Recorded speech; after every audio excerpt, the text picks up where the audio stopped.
What are we doing here?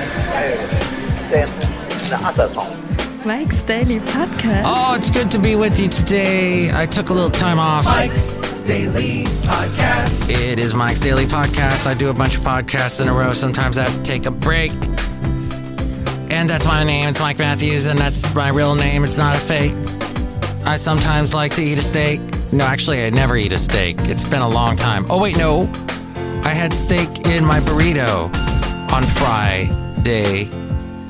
There was steak and shrimp. It's what they do. Mike's Daily Podcast. At this burrito shop near me in Podcaster Valley. But it's episode 2426, 24, 26. Mike's Yours truly Daily will be heading up to Podcast. or sideways to Sacramento tomorrow. I've got to do some stuff with my job, and I have not been to Sacramento in probably 10 years. So this will be good to take a look around. I think it's going to be in the 80s. Ain't going to be too crazy hot yet. And I'll be there to take care of some stuff for my job. I want to thank a lot of people that have been listening lately. Apparently, I had over 70 plays. Is that true? Something I saw that on from Spreaker, because I am on Spreaker. I'm a myriad of places that you can listen to this podcast. So if you don't like exactly the platform you're listening to this right now, there are many, many others, and you can see them all at MikesDailyPodcast.com. I always list them in all my blog posts, because my blog posts get sent out not only to my website, but also over to WordPress and a couple other places, so people can click on that. Just spreading the news of Mike's Daily Podcast to try and help you, try and help the world. One thing that has really been getting into my brain lately is the whole situation with how we write emails to each other, because we're doing it more than ever now. And yes, we're texting each other, but because you can open emails on your phone, people are emailing from their phones just like they would text. And here's today's podcast picture. The podcast picture is from a recent trip to Daytona Beach. I was there with my lovely lady friend, and yes, it had to do with my mom, and she passed away in February on Valentine's Day, and it was a very rough time. I had to go there and take care of stuff affiliated with my mom, her estate and whatnot. Oh, the late great Basil the Boxer. He is someone that I talk about on every podcast because he's a great dog. And my lovely lady friend and I were thinking about adopting an older dog, like a 13-year-old dog. We were thinking about it, and I'm like, wait a minute. You realize that, okay, first off, Basil didn't make it to 13, but that was rough. The rough, and I use the word fittingly because he's a dog, and that's what he said was rough. But, at some point, my job and everything takes up so much of my time. I would like to help out and adopt older dogs. That would be great for me, and I think it's something I really, really want to do at some point, but I can't do it now. I absolutely can't do it now. And part of my reason for going to Sacramento is because my work is going to basically change out its whole system, a very important system involving computers and programming and whatnot, and I got to learn that, and it's going to take up a lot of my time, and this is going to be a very, very stressful year, that attached with my mom and her passing lately. It's just been a very stressful 2022, so this would not be a good year. Now, a year ago, I had a lot of stuff going on. My work bought two radio stations, and I had to suddenly help with bringing those stations on board and into our system, incorporating them into our system. And a lot was going on at that time. Suddenly, my lovely lady friend says, hey, we're going to take, there's a stray cat that needs our care. We're going to take him. And I was like, what? No, you handle that. That's your baby. That's your project. I've got this other huge project sucking up all my time. I have no time. She goes, fine, I'll do that. We did that. The cat's name was Rodler. I named him after the type of beer that they have in Germany that has lemonade infused in it, kind of like, I guess, what we call a shanty out here. And the Rodler became a wonderful, kind, loving cat after a rough couple of months. And he, unfortunately, vanished just about 2 months ago, shortly after my mom passed away. So, yes, it's been a horrible 2022. But I will say that at some point, I would like to help out older dogs. And I really think, after all the years I spent with Basil, I really understand dogs. I took a class in how to train dogs and to be able to train and manage a boxer and to manage other dogs. And so I think at some point I'd like to go back to that. But it is tough work. It's very emotional. If something bad happens to the dog, if, they will not age like we do. They live, it's not 7 years per human year, it's more like 4. But I think that accelerates, from what I've seen visually, that accelerates dramatically up to probably 7, 8, 9, 10 the older they get. So we'll see. But at the moment, yours truly is in a world of emailing, probably as you are. Now, Nick Darlington wrote this for front.com, and Nick said this. He said, don't respond to an email when emotional. And that's something that a lot of us don't do. I have this tendency to, when I'm writing an email and I'm emotional, by the time I get to the email, and I'm very big on proofreading what I write, and that should be something also that you do as someone who emails. You should proofread. Because also proofreading gives you time, and it forces you to stop and take a step back and look at what you just wrote and go, wait a minute, what are going to be the repercussions of what I've just written? And I've just gone ahead and I didn't delete. I actually copied and pasted to a Word document that I saved in a file that nobody can get to, in a folder, in a drive or something somewhere that no one can get to. But I did take that away from anything related to my workplace. And went, yeah. So take a step back. Proofread your emails.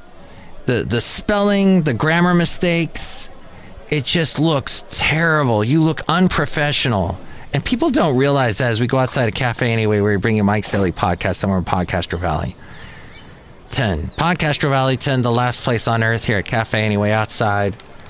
People, birds that are here outside of Cafe Anyway, all of y'all, you do not look professional. You do not look smart if you include spelling mistakes and grammar mistakes. No, it's not just me. It's everyone sees that and goes, uh-oh. That's why Grammarly is doing so well these days. I'm seeing Grammarly commercials all over the place. So proofread. Maybe have a fellow colleague proofread your email if it's going to be a really important email. Follow a proper email format. You got to have your subject line, describe what the email is about. Don't ever send an email with nothing, with an empty subject line. I will delete that email faster than you can say, hey, what the... Deleted. No. I don't care how high up on the chain you are in management, in the company, in the world. If you don't put something in the subject line, it's deleted. It goes right into junk. I'm going to even spam y'all. I'm using y'all a lot today. Am I Southern all of a sudden? I grew up in Southern California, but nope, that's not the same. Email greeting. Mention the recipient's name and add a proper greeting. I do this generally, except for when I'm talking to many people. Now, it's not really an excuse because a lot of email platforms will see that, who you've put in the in the send, who you've got, what emails you've got ready to go, who you're sending it to. They see the addresses, right? So they'll automatically look at the first name and go, oh, you must be talking, see if is it Bob something at gmail.com or whatever. It will put Bob, hi Bob, or something. It will suggest that to you. So it's a good idea to put an email greeting of some kind. Then, of course, have your name in the sign off. It's a good idea. I sometimes don't do that either if it's something quick, if it's to a lot of people. But yeah, you should put the signature in there. Check that the recipient's name is correct. Another way, in the proofreading process, you should make sure that you've not misspelled someone's name. You can go to their LinkedIn profile to check, or maybe a company directory to check, or ask someone. Use emojis sparingly. Yes, sparingly. It may be okay in text, but not so much in emails. Once in a while, here and there, for effect, but really. Use shorthand in specific circumstances only. It's fast and efficient, probably the only way to stay sane when your inbox is full. However, shorthand is generally suitable in specific circumstances when communicating directly with a colleague. If you're unsure, err on the side of caution. Write the email out in full. Keep emails concise. The magic number is 50 to 200 words, according to research. Shorter is better. People receive a lot of emails today. Don't forget that. People are getting lots of emails. Avoid niceties like, I hope you had a great weekend. Just get to the point. Ensure that the subject line is short and specific. It should be 10 words or less. Aim for 7. According to market data, subject lines with 7 or fewer words get opened more. There should also be specific. In other words, if you're emailing a colleague for a project update, don't title it checking in. Rather say checking in about the project name, whatever it is. Make sure your subject lines are hitting the mark. Think about your recipient, who you're emailing to, your connection. Think about how to grab the reviewer's attention. Mention a problem your product solves, or credibility. Spamming your prospect's inbox with a deceptive subject line that encourages opens only causes distrust. Be honest. It's not a follow-up email. If it is not a follow-up email, don't act like it is. Use proper salutations. Now, steer away from formal greetings like dear sir or dear madam. Why? Nick says, first, these expressions may not reflect a person's gender. Second, they fail to mention the receiver's name, making them impersonal. This is a particular no-no for cold emailing. It suggests you haven't done proper research on the prospect, so why would they consider your email? Okay, you could say their name, you say hello, hi, whatever their name is, greetings, good morning, good evening. Check the email tone. Getting the tone right over an email is hard. Interpreting it is even harder. The American Psychological Association says that people overestimated a recipient's ability to identify if an email's tone was serious or sarcastic. They wrongly believed 80% would get it right when roughly 56% did. So, avoid sarcasm. They may not understand it and take it the wrong way. Frame your email positively. Use positive words instead of negative ones.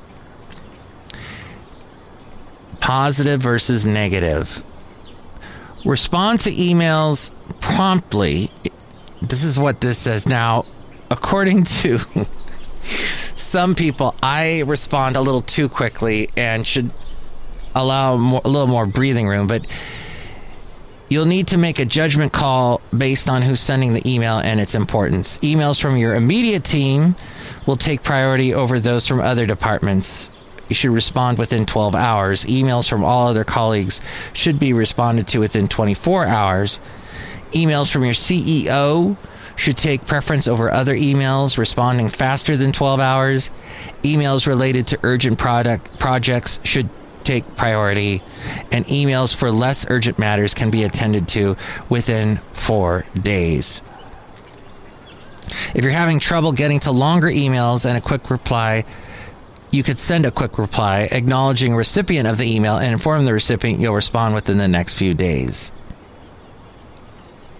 Use a shared inbox to respond to emails faster. A shared inbox is an email inbox. Many teammates can have access to send, receive, reply, forward, and archive emails from the same address. Don't send emails over the weekend. You could also do, if you have an idea, if suddenly you have an idea on the weekend and you're like, oh, I'm going to I need to email somebody about so-and-so. If it can wait till Monday, do the send later. That it will email. It's a function. A lot of, I think Gmail has it and a bunch of other ones. It allows you to send it on Monday morning. So you're not sending it Saturday afternoon. You're sending it Monday morning. Because Saturday in the afternoon, they might see it and go, wait, what the heck? Don't they realize it's my weekend? As I have mentioned many times on this show, weekends are sacred. Use email fields properly. Don't overuse this field. When the information in the email is relevant to the intended recipient and you want to keep them updated. For example, okay, so CC. Don't overuse this. A lot of people do. Of all of the things I've talked to you about today on this podcast, please, please, please, tell me what you think, because this is a hot topic. This is a hot button issue. CC. Tell me what you think. 336MM Daily. That's 3 + 3 = 6. MM is a Mike Matthews Daily, as in what this podcast will try to be. But honestly, I'm probably not going to do one tomorrow. We might pick it up on Tuesday. But listen, people overuse the CC. There's this one guy at work. Oh my gosh, he CCs me on everything, on stuff I don't need, I'm not interested in. It really, I'm going to have a sit down with them. I think that person to person is where, when you actually see them and you tell them, look, why? There's no reason why I need to be CC'd on any of this. But yeah, so when the information in the email is relevant to the intended recipient, now that's a judgment call. Is it really relevant to Mike? Is it really relevant to whoever it is? Think about it. Think about it first. When you want to make the email more of a priority, then you CC someone higher up in the company. But not me, please. And when you're helping a coworker with their work while they're on holiday and want to keep them in the loop, you could CC them. Although that's annoying because if they happen to glance in their email... Well, when you're on vacation... When I was in Florida, from the podcast picture, I was not checking email. I accidentally did because I had to get a... one of my apps said, oh, we have to confirm that it's you. We just sent a code to your email. I'm like, oh, I got to open my company email. Shoot. And then I had to get that. And then I open it and I see... Oh no, why is this guy why am I getting an email from this guy? Oh no. And then that added all this stress on top of everything else going on that trip to Florida. BCC, that's the blind CC. Only use that if you want to protect people's emails from being exposed without their permission. If you think a BCC'd recipient may reply to an email with a reply all. Use CC instead. Reply all will expose their email to everyone, and that defeats the purpose. Use reply all correctly. When you reply, it's only one person. And a lot of people, when I send an email to multiple people, one of them will reply back using just the reply. So the other 4 don't see it, when those other 4 need to be privy to what this guy is saying. So then I end up having to forward his response back to the 4 people. And it's like, don't you know how email works? When you click reply all, you email everyone included too, and the CC fields. Use reply all if you feel your response is important. Everyone should know. But if it seems it needs to be used more often, otherwise then I'm having to, Forwarding lets you, but then I also understand, yes, if you're just replying just to me and not to everybody else, there is something you're secretly saying to me that you don't want everyone else to know. I got that and I respect that. So I won't send that to everybody. But still, open up a whole other email then and send it directly to me so that it's a side comment, conversation, communication. And use forwarding appropriately. Forwarding lets you resend an email to another address in just a few clicks. It's commonly used when the recipient believes the email's information is vital to someone else who didn't receive it. People will put in their FYI, see below. But not all emails should be forwarded. Here's the etiquette there, according to front.com. Do not forward email containing sensitive information. If some of the email's contents need to be forwarded, erase the sensitive information first. Very easy to do. Just delete. For emails containing loads of information, long email threads that turn into gobbledygook when you're just scrolling. Keep them running, scrolling, rawhide. Whoopsh. Summarize the key points before sending so the recipient doesn't have all of that to sift through. Bunch of old emails to figure out what needs to be taken action on. And remember to set those out-of-office messages. Out-of-office replies. Those automatic replies sent in response to incoming emails informing senders that you're out of the office until a specific date. And respond when you return. These messages are commonly used when people go on vacation. They also include a note informing people who they can contact for any urgent requests. Keep it short. Just a quick thanks for email. I'm on leave until whatever, May 5th. I have no access to my emails during this time. For any urgent requests, contact so-and-so. Best. And the bottom line, email etiquette rules are here to stay. Proper email etiquette will always be crucial because it orders our communication, improves efficiency, makes us look professional. That's why we have rules like using proper salutations, replying promptly, and setting out-of-office replies. While we should continue to follow these rules to guide our email communication, we shouldn't forget that the way we communicate is ever-changing. There you go. That was published about a year ago, but I think it applies to today from front.com. Okay, something else very interesting, and I'll wrap it up. That is Terry Crews. You know who he is? He's the good-looking, bald fella who's about my age. I think we're the exact same age, but he's super buff. He is speaking out on the infamous event that occurred between two of his dear friends at the Oscars. Now, he was part of the television show Everybody Hates Chris that Chris Rock was involved with. He was the dad in that was super money conscious. Do you remember that? He's always he's looking how much mayonnaise is left in the jar. You know how people just throw out a mayonnaise jar when it's done, and he's scooping up, look, this is about $1 worth of mayonnaise left. Love that show. But he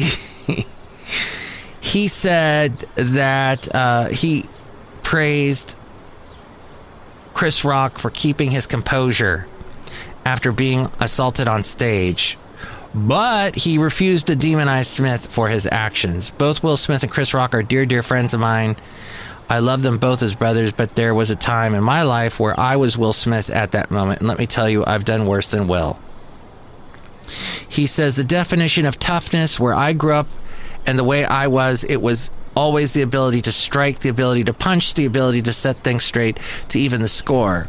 But the true definition of toughness was what Chris did in taking a punch and then holding everything together and then showing tremendous endurance and resilience in the middle of obstacles. I think it was a miracle what Chris did. I really do. I couldn't believe his poise in that moment. I thought, holy cow, we owe him a lot. I think every performer owes him so much because it just really saved Hollywood in that moment. I'm very thankful to Chris, but I also understand Will. I'm not the one to demonize Will at all because I was there. This is interesting. Wow, this is interesting. And he was... Terry Crews has had his own interesting... That was for Fox News by way of Yahoo News, written by Janelle Ash. And... Baloney. Terry Crews has had his own issues. Wow. Let's see. That's right. There was the sexual assault case in 2017. In the wake of numerous Hollywood actresses going public with their stories of sexual harassment and assault by film producer Harvey Weinstein, Terry Crews revealed that a male Hollywood executive groped him at a party in 2016, but he did not report the incident for fear of retaliation. It was later revealed that the high-level executive was the head of the motion picture department of the talent company that Terry was part of. For his part in coming forward with the sexual assault allegation, he was named one of the silence breakers from the Time Person of the Year award. Terry Crews, who is a devout Christian. He met Rebecca King when he was a college sophomore, and she was the music minister. Terry Crews detailed in a book his long-standing pornography addiction, which had seriously affected his marriage and his life, but which he overcame around 2009 after entering rehabilitation. He has taken an active role in speaking out about the condition and its impact, including posting on Facebook. And he is very keen on personal development, and his favorite book is The Master Key System by Charles A. Hannett. Terry Crews. So there is that bit of story outside a cafe anyway, somewhere in Podcaster Valley. A little bit of story here, a little bit of story there. Look who's here. Hello, my friends. This is Shelly Stewart, supervisor. That's all fascinating. That's right. Shelly, very fascinating stuff. And I'm glad you're here outside a cafe anyway with the birds. They sound so nice, Mike Matthews. They are. They sound wonderful. They're sounding so great. I love the way they sound. I'm sounding very Christopher Walken right now. I don't know who that is, Mike Matthews. Yeah. Look who else is here. Hello, Mike. This is Floyd the Floorman. And this is John Deere, the engineer. All of that very fascinating stuff, Mike Matthews. The phone system works. Oh, good. So if you would like to call and tell me what you think about anything we covered today, 336MM Daily, 3 plus 3 equals 6. MM is in Mike Matthews, Daily is in what this podcast is. You can also comment on any of the social media that I am at to find out what, where, and when, and why, and who, and what I am at. You can go to the website, MikesDailyPodcast.com, for all of that info. And now, a big congratulations out to A-Frame. Her child, her firstborn, is now walking. Congratulations to her, and she is now ending the show with more info on how to reach me. Mike's Daily Podcast is written and produced and performed by Mike Matthews. His podcast is super easy to find. Download or listen to his show and read his blog at MikesDailyPodcast.com. Email Mike now at MikesDailyPodcast@gmail.com. See you tomorrow. Bye!